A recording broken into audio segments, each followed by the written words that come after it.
Salve meus bons! E aí galera, beleza? Tudo bem com vocês? Hoje a gente voltou para mais uma super aula sobre Revolução Industrial. Você já pensou de onde foi que veio o teu celular? De onde é que surgiu a televisão, a energia elétrica, a internet? Pois é, tudo isso tem respostas na história. História que eu já falei para vocês, é a melhor matéria que existe no mundo, não tem melhor. Não adianta discutir aqui comigo, porque eu sei que você também pensa assim. Vamos entender um pouco em qual contexto que essa revolução industrial aí está toda envolvida. Primeira coisa, a gente precisa lembrar de uma maneira muito forte da nossa última aula sobre iluminismo, do qual eu comentei sobre a Revolução Inglesa, e a Revolução Industrial é um fruto direto de tudo isso, porque está nesse contexto, está tudo junto, está tudo misturado, tá tudo acontecendo ao mesmo tempo, porque a história não acontece uma coisinha atrás da outra, não é igual o cronograma da festa do Bob Esponja, tá ligado? Não, não é desse jeito. A história, as coisas acontecem tudo ao mesmo tempo. A Revolução Industrial é o contexto do iluminismo e é também um produto, um fruto desse pensamento iluminista que por sua vez só acontece por causa da Revolução Inglesa. E a gente precisa entender um pouquinho sobre isso, e é sobre isso que a gente vai conversar hoje nessa aula, que vai ser um resumão sobre tudo isso que foi a Revolução Industrial. Primeiro, a gente precisa entender que teve mais de uma fase. Nós falamos aqui, eu sempre com minha cola, né? Porque eu não abandono minha cola, porque é isso aqui que me ajuda, né? Então a gente precisa lembrar aqui que existem três fases da Revolução Industrial. A primeira fase começa lá no século XVIII, por volta do ano 1760. A Revolução Industrial começa na Inglaterra, é a partir da Inglaterra que ela surge. Depois ela vai para o norte da França, fica ali também na França, e ela vai se espalhando pouco a pouco para toda a Europa vai comprando essa tecnologia desenvolvida e aí vai implementando e chega até a gente hoje. E tu tem que agradecer o que aconteceu lá, se você está aqui assistindo minha aula aqui no celular, também tem que agradecer, mas eu já sei disso, você também tem que agradecer o que aconteceu lá atrás. A Revolução Industrial, então, surge ali na Europa, no contexto de iluminismo, de progresso científico do iluminismo, também de governo influenciado pela burguesia na Inglaterra. Lembra da Revolução Inglesa, lembra que eu falei para vocês, eu não ia explicar tudo o que aconteceu na Revolução Inglesa, porque indiquei um vídeo para vocês. Mas além disso, o principal fruto da Revolução Inglesa é, talvez, e de maneira mais direta, o principal fruto é justamente a Revolução Industrial. A burguesia toma o poder político na Inglaterra e isso vai mudar um pouco os meios de produção também, já que a gente está falando de uma sociedade que começa a experimentar esse capitalismo que estava nascendo ali com o mercantilismo, e a gente tem um capitalismo que já está um pouco mais desenvolto e que vai começar a dar as caras e vai começar a dar nova ordem para aquela organização social, política e econômica, tudo bem? No primeiro momento, a Revolução Industrial, ela tem um setor específico. Ela atinge, sobretudo, o setor têxtil. Então é isso que vai ser revolucionado ali. A gente vai ter uma melhora nas formas de produção do setor têxtil. E por que isso? A gente precisa lembrar quais eram os meios de produção da humanidade antes da Revolução Industrial, porque a gente acha que tudo sempre foi produzido em fábricas. Não, existia uma maneira de produção anterior. A primeira é o artesanato, é o trabalho manual do artesão, do cara lá, do carpinteiro que faz o teu móvel, que ainda existe até hoje. Depois a gente tem as manufaturas, que são em espécies de trabalho manual também ainda, ok? Mas a gente tem um patrão, que é o dono da manufatura, e alguém que vende a sua força de trabalho que é manufaturada, mas esse cara ele conhece ainda todo o procedimento até chegar naquele produto final, tudo bem? E depois a gente tem as fábricas que começam a surgir a partir da Revolução Industrial. E por que a Inglaterra tem o pioneirismo no meio de tudo isso? Porque ali naquele ambiente estava acontecendo fatores favoráveis para que isso acontecesse. Na Inglaterra a gente tinha já tido a questão do cercamento, a lei de cercamento, que tira a população rural dos seus lugares e que faz com que aconteça um êxodo rural. Essa população rural vai migrar para a cidade, e na cidade esses caras vão precisar de emprego, ou seja, a gente tem uma mão de obra aí, que é uma mão de obra barata e que vai ser essencial para o início da Revolução Industrial. Além disso, a gente tem um alto acúmulo de dinheiro, de capital, porque a gente está falando aí de um país que já tinha um governo burguês, então a gente tem muito investimento da burguesia, a burguesia que era detentora do capital, isso vai auxiliar bastante. As principais matérias-primas que precisava naquele momento, então a gente tem carvão, tudo isso vai contribuir para que a gente tenha aí uma revolução na maneira de produzir. Porque a revolução industrial ela vai mexer e afetar principalmente isso, o modo de produção humana. O nosso modo de produção é um modo de produção posterior à revolução industrial, então a gente é influenciado por isso. E isso influencia não só o meio de produção, é a principal coisa que vai mexer, mas isso vai influenciar a maneira com que a sociedade se comporta, porque você vai precisar vender tudo aquilo que você produz e que agora, diga-se de passagem, produz muito mais rápido e em maior quantidade do que se produzia antes. Como é que você vai escoar toda essa mercadoria? E que a gente vai ter que criar um mercado consumidor mais forte, mais bem consolidado, que até então não existia, já que as pessoas elas costumavam, na sua maioria, a gente está falando de camponês, de pessoas que tinham um poder aquisitivo um pouco menor, e essa era a maioria da população, as pessoas elas iam consumir bens de subsistência, aquilo que elas precisavam. Daí você vai comprar uma par de roupa, que você vai fazer um monte de roupa para não, você vai ter a tua roupa de inverno, a tua roupa de ir na igreja, a roupa de trabalho, mas tudo que você precisa. Então a gente vai ter que consolidar um mercado consumidor e isso vai mudar o comportamento social, porque as pessoas vão começar a consumir mais e mais do que isso.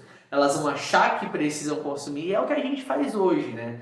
E aí a Revolução Industrial não nos atinge apenas desenvolvendo tecnologia e trazendo a sociedade ao patamar tecnológico que nós estamos hoje, mas também o nosso relacionamento com a natureza, o nosso relacionamento de consumo e tudo que eu já falei pra vocês, né? Então assim, é bom, cara, eu acho bom pra caramba, meu. Eu não sei se eu conseguiria, hoje em dia, né? Não sei se eu conseguiria não ter um celular ou não ter a internet ou não ter os mecanismos de produção médica, científica que a gente tem hoje.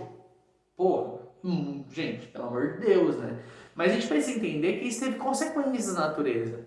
É também a responsável pelo aquecimento global ter se potencializado e hoje está de uma maneira tão acelerada. É também responsável por degradar o meio ambiente, porque a gente não consome com inteligência. E é essa a maior discussão. Nós não consumimos com inteligência. E o nosso progresso nos trouxe a isso. Então é bem complicado. O negócio aqui entre a cruz e a espada, né? A gente precisa pensar muito bem. É necessário continuar produzindo porque a tecnologia trouxe muitos benefícios, mas a gente precisa consumir com inteligência. E depois dessa primeira fase, então as pessoas vão começar a ter as primeiras fábricas têxteis, acho que é têxteis. As primeiras fábricas têxteis na Inglaterra, têxteis, porra, não sei como que é o certo de falar isso. Mas você entendeu, né? As primeiras fábricas de tecidos na Inglaterra que vão começar a se desenvolver. E aí a gente vai desenvolvendo muita tecnologia. E aí a gente começa já nesse primeiro horário, nesse primeiro momento aqui, horário, porque eu tô achando que eu tô na programação, né, no meu programa. Então, bem-vindo, boa noite, bem-vindo ao meu programa aqui. Na verdade, nesse primeiro momento, a gente já vai ter aqui algumas questões levantadas, as questões trabalhistas, porque a gente vai ter jornadas de trabalhos, assim, que ainda vão continuar séculos à frente, muitos séculos à frente, mas que já nessa primeira fase da Revolução Industrial já é discutida e já tem greve, o proletariado já vai para cima já por causa disso. São 15 horas, em algumas fábricas assim, 15 horas seguidas de trabalho, sem condição nenhuma de trabalho. E aí a gente tem as mulheres que precisam levar os filhos, então tem criança nesse ambiente. É um ambiente de trabalho que não é arejado, que não é adequado. O bagulho não é adequado. E é assim que o negócio funcionava. Então a gente tem essa primeira questão levantada aí, questão de trabalho. Depois a gente vai ter mais pra frente colocado em xeque ou sendo discutida, e a gente vai falar um pouco mais sobre isso, pelo Karl Marx, a questão da burguesia, do proletariado e do poder que a burguesia influencia sobre o proletariado e a alienação. E tudo isso que vai ser começado a pensar ainda nessa primeira fase aqui da Revolução Industrial. A segunda fase da Revolução Industrial acontece ali na Europa também, mais de um país da Europa. Século XIX, meados do século XIX, final do século XIX, é a época que a gente chama de Belle Époque. Belle Époque. François, eu sou bilíngue, que bilíngue, eu sou poliglota, cara. Belle Époque. A Belle Époque, que traduzido para o português significa bela época, é um momento de progresso científico que faz com que a humanidade ganhe um otimismo em relação a isso. É durante a Belle Époque que a gente vai ter mais desenvolvida ainda indústria de aço, energia elétrica, telefone, invenção do telefone, rádio, cinema, trens elétricos, automóveis, tudo isso começa a surgir aí no final do século XIX, início do século XX, e aí isso vai trazendo um progresso científico muito grande para a sociedade, revoluciona a maneira da sociedade de transporte urbano, a maneira com que a gente se transporta, a questão do dia, né? Porque a luz do dia era muito importante para as nossas produções, agora com a energia elétrica, a sociedade, o homem, o ser humano, a humanidade, o homem e a mulher vai começar a ter controle maior também sobre o tempo, cara, porque você não precisa mais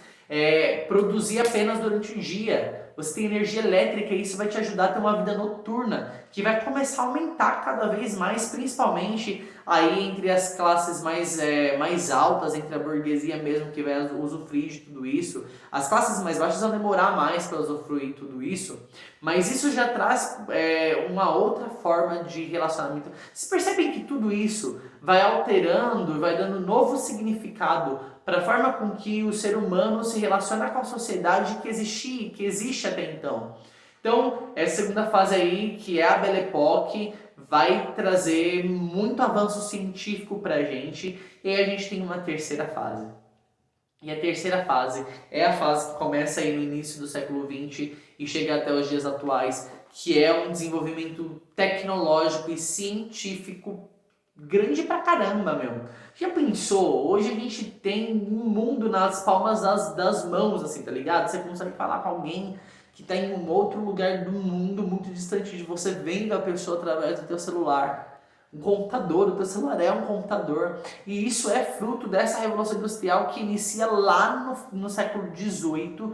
E a gente, hoje a gente colhe os frutos disso. Isso é muito louco, cara. Isso é muito louco, isso é muito da hora. Aí nessa terceira fase da Revolução Industrial, a gente já tem em várias partes do mundo acontecendo isso. Na América, os Estados Unidos vai ser um país que vai ter um progresso tecnológico muito grande, mas não só os Estados Unidos, a gente vai ter outros países também na América que vão produzir tecnologia. Inclusive, apesar da gente se achar ter a síndrome do vira-lata, o Brasil é um país que hoje em dia, por exemplo, tem uma produção científica muito boa, apesar de ser sempre colocado em xeque, de ter muitas barreiras. Para isso a gente consegue progredir cientificamente e a gente tem uma contribuição científica no mundo também. A Europa vai continuar com tudo isso, com o Oriente também. A gente vai ter tudo isso envolvido, misturado, e isso vai afetar áreas como a informática, a eletrônica, a robótica, a engenharia genética.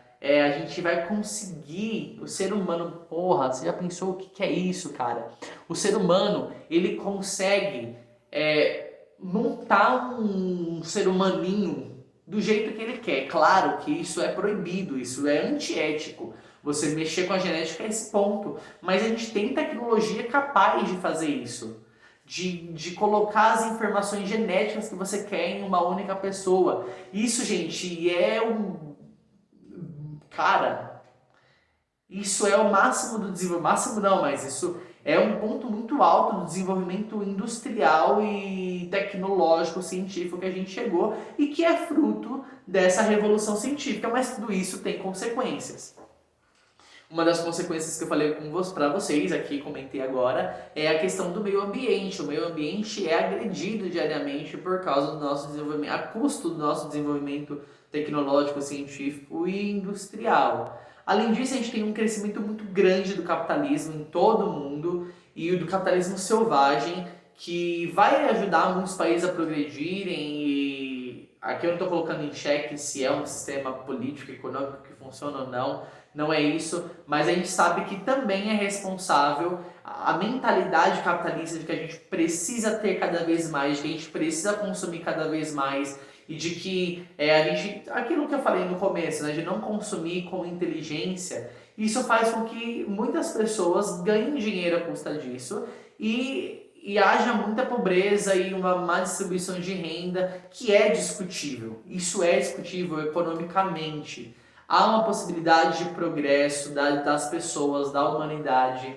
e das pessoas mais pobres também no capitalismo. Há a possibilidade disso acontecer e isso é discutível. Além disso, a gente tem o surgimento, né, de novas classes, não só o surgimento, porque a burguesia não surge aqui nesse período de Revolução Industrial, ela é anterior ao período de Revolução Industrial, mas ela se fortalece, se consolida aqui durante essa Revolução Industrial. Mas além do burguesia, a gente tem um proletariado, que são os trabalhadores desses burgueses, são os caras que trabalham nessas fábricas e que fazem parte de tudo isso. Nós estamos dentro desse sistema também, mesmo professor, eu aqui, você, nossa, professor é inteligente, ele não cai todo dentro desse sistema também de Revolução Industrial. A gente tem um surgimento aqui de novas classes, e agora, antes a gente tinha na sociedade aqui uma briga entre nobreza e burguesia, ou entre nobreza, igreja e burguesia, não, hoje a gente tem talvez uma nova organização social, burguesia e proletariado.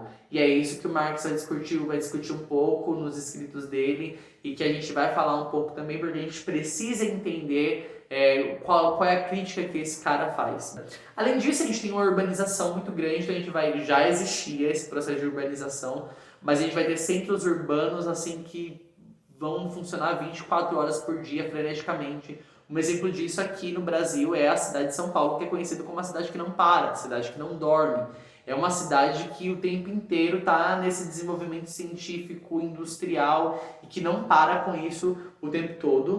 O aumento de vida da população, o aumento médio de vida da população, porque, como eu falei para vocês, tem os seus malefícios, eu comentei com vocês aqui do meio ambiente, falei da questão da ética genética, e isso tudo é colocado em xeque, nosso relacionamento com tudo isso, falei sobre a pobreza, mas também existem aquilo que a gente consegue alcançar, a própria tecnologia, que é uma coisa boa, que é positiva, a internet, que é algo positivo pra caramba, tem também, a gente sabe seus perigos, mas é algo positivo pra caramba, mas a gente conseguiu prolongar, por exemplo, a vida média das pessoas, porque a qualidade de vida das pessoas aumentaram. Então as pessoas já têm uma medicina avançada que faz com que a gente consiga ter uma vida média, uma expectativa de vida média maior. A gente tem uma medicina avançada capaz de curar muitas doenças. A gente tem uma medicina avançada capaz de fazer com que menos mulheres morram durante o parto. Então, isso é também fruto dessa revolução industrial. E, claro, a oposição ao próprio capitalismo. E isso é o mais legal, né? Porque o capitalismo, ele produz aquele que vai se opor a ele. Então, é um sistema político, social, financeiro, né?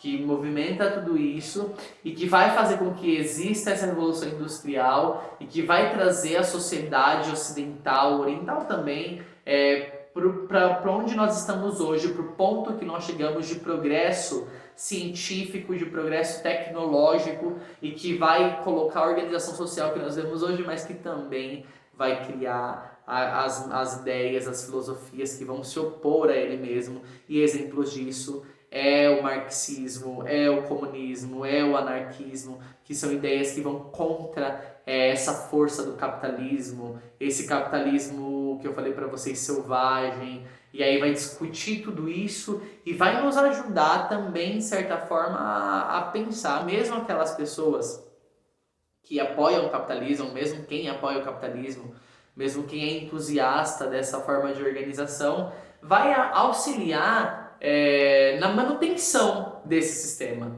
Eu espero que tenha ficado bem claro para vocês que a gente não chegou onde nós chegamos hoje à toa, tá ligado? As coisas não caíram do céu. Não, isso é fruto da história, isso é fruto da história, isso é fruto da engenhosidade humana, isso é fruto de tudo isso que eu comentei com vocês aqui agora. E se a gente está discutindo isso, por exemplo, através da internet, é justamente porque nós devemos isso à Revolução Industrial. Espero ter ajudado vocês, espero que isso auxilie um pouco na compreensão de mundo e na leitura de mundo do mundo que nós vivemos atualmente, beleza?